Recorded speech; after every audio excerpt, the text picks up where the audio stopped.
नमस्कार दोस्तों। सुशांत सिंह राजपूत की डेथ की मिस्ट्री दिन ब दिन उलझते ही जा रही है और अभी जो न्यूज़ में निकल कर आ रहा है उसमें पता चल रहा है कि इसमें रिया चक्रवर्ती का बहुत बड़ा हाथ है।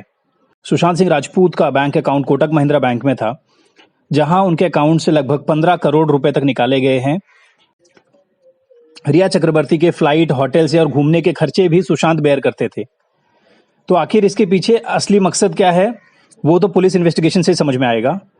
बट अभी जो लेटेस्ट न्यूज़ सबसे पहले आ रही है, सुशांत सिंह के बॉडीगार्ड ने अपना एक इंटरव्यू दिया है रिपब्लिक टीवी के चैनल पे, जहां उन्होंने क्लियरली बताया है कि उनके घर पे अक्सर पार्टीज हुआ करती थी, जिसमें सुशांत का कोई इंटरेस्ट नहीं रहता था। वो अपने रूम में सोए रहते थे या बेहोशी जैसे हालत में पड़े रहते थे। बट उन पार्टीज में रिया चक्रवर्ती के डैड, उनके भाई और उनकी फैमिली वाले पार्टिसिपेट करते थे और उनके दोस्त यार आया करते थे। और ये सारी पार्टीज का खर्चा किसके पॉकेट से जाता था? सुशांत के पॉकेट से।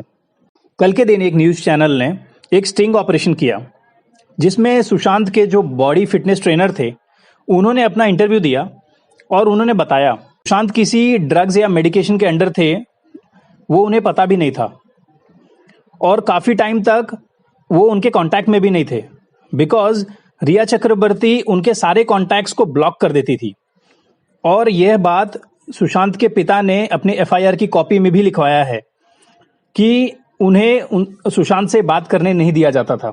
अगर वो बॉडीगार्ड के माध्यम से भी अपने लड़के से बात करने की कोशिश किया करते थे तो वो भी उन्हें ब्लॉक कर दिया जाता था। तो इस टाइप का आइसोलेशन क्यों किया जा रहा था?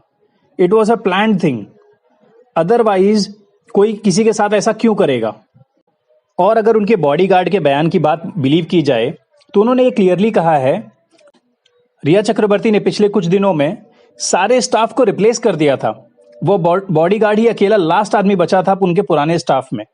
मतलब सब कुछ रिया सुशांत सिंह के पिताजी ने जो एफआईआर की कॉपी फाइल की है उसमें क्लियरली लिखा हुआ है कि वह उनसे बात करते वक्त उन्होंने कहा था कि मैं बॉलीवुड लाइन पूरी तरह छोड़ना चाहता हूं और केरला में ऑर्गेनिक फार्मिंग का बिजनेस स्टार्ट करना चाहता हूं। इनफैक्ट उसके लिए उन्होंने जाकर जमीन भी देख ली थी। और लेकिन उन्होंने जब ये बात आके रिया से डिस्कस की तो रिया उनसे झगड़ा करने लगी और वो अग्री नहीं की। इसी बात पर उनका झगड़ा हुआ और रिया उनकी मौत के करीबन 1 महीना पहले घर छोड़कर चली गई, जहां वो सुशांत के साथ लिव इन में रहा करती थी। जाने के समय वो सुशांत के घर से ज्वेलरी, कैश, कार्ड जो भी था सब लेके चली गई। बट सुशांत इतनी बुरी हालत में थे कि वो पूरी तरह टूट चुके थे और वो कंटिन्यूअसली कांटेक्ट करने की कोशिश कर रहे थे उनसे, बिकॉज उनका एक वो मेंटल सपोर्ट बनी थी और अचानक से उसने उनका सपोर्ट सिस्टम तोड़ दिया। तो जब उसने उनका फोन नहीं उठाया तो वो और पूरी तरह परेशान होने लगे। और लास्ट में क्या हुआ हमें पता है, जो बहुत ही दुखद था। सबसे शॉकिंग चीज ये है कि मुंबई पुलिस आज लगभग 1 महीने से ज्यादा टाइम हो गया इन्वेस्टिगेशन स्टार्ट की है, वो भी इतना हाई प्रोफाइल केस जहां पर नॉर्मली 7 डेज 10 डेज का टारगेट दिया जाता है टू क्लोज इट। बट उन्हें आज तक ये लोग नहीं मिले जिनके बयान आ रहे हैं।